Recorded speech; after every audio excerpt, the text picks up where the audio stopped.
क्यों आए हो तुम इस दुनिया में? कोई वजह है भी या नहीं? या फिर जो जिंदगी मिली है उसे काट रहे हो? काटनी ही पड़ेगी। वजह नहीं है तो काटनी ही पड़ेगी। और अगर ऐसे ही काटनी है तो 99% आबादी जैसे जी रही है वैसे ही जियोगे और एक दिन वैसे ही मर जाओगे। एक छोटी सी कहानी सुनाता हूँ दोस्त। एक गांव में एक बच्चे का जन्म हुआ। थोड़ा बड़े होते ही वो बाकी बच्चों की तरह स्कूल जाने लगा। बच्चा और बड़ा होता है तो 10वीं भी हो गई।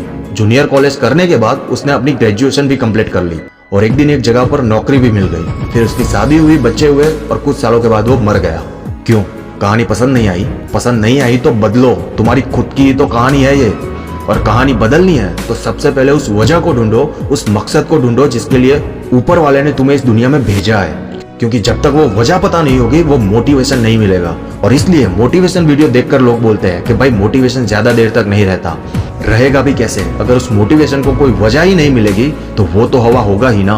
और जब वजह मिलेगी तो तुम्हें पता होगा कि तुम्हें करना क्या है, तुम्हारा मकसद क्या है। और फिर वही मकसद तुम्हारी कामयाबी की ओर तुम्हें खींचेगा। और मकसद ही वो चीज है जिसकी वजह से हम देखते हैं कि साथ में पढ़ने वाला दोस्त कामयाबी के झंडे गाड़ देता है और दूसरा बाकी सबकी तरह ही जीता है। यहाँ पर मैं आपको एक कहानी बताना चाहता हूँ। एक गांव में दो भाई रहते थे। उनके पिता की एक आदत थी, वो बहुत ज्यादा शराब पीते थे और घर आकर मारपीट करते थे। दोनों बच्चों को सेम ट्रीटमेंट मिलती थी। पर कुछ सालों के बाद पहला बच्चा IAS बन गया और दूसरा बच्चा अपने पिता की तरह शराबी बन गया। जब उनसे पूछा गया तो दोनों का जवाब सुनने लायक था। इसे बहुत ध्यान से सुनना। पहले उस शराबी बच्चे से पूछा गया कि आप शराबी कैसे बने, तो उसका जवाब था कि इसकी वजह है मेरे पिताजी हर रोज शराब पीकर हमें मारते थे और उनकी वजह से मुझे ये आदत लग गई। और जब उसके भाई से पूछा गया कि जो IAS बना था, तो उसका जवाब था कि मैं आज जो भी हूँ उसकी वजह है मेरे पिताजी, वो हर रोज शराब पीकर हमें मारते थे।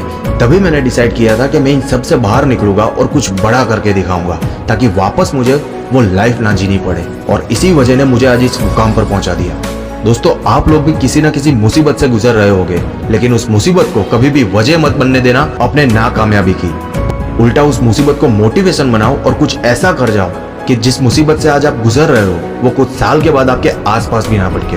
दुनिया में कमी नहीं है ऐसे लोगों की जिसके पास ना कोई मकसद है ना कोई वजह है जीने की, बस भीड़ के साथ चल रहे हैं। और ऐसे लोग वहीं पहुंचते हैं जहां भीड़ उन्हें लेके पहुंचती है। बड़ा सपना देखना कोई बड़ी बात नहीं है दोस्त, वो तो हर कोई देखता है, पर कोई नहीं चाहता स्ट्रगल वाली जिंदगी जीना। पर हर कोई वो वजह नहीं ढूंढ पाता जो उनके सपनों में आग लगाने के लिए पेट्रोल का काम करे। इसलिए सपना तो देखो और उस सपने को पूरा करने के लिए अपनी जिंदगी की वजह को ढूंढो।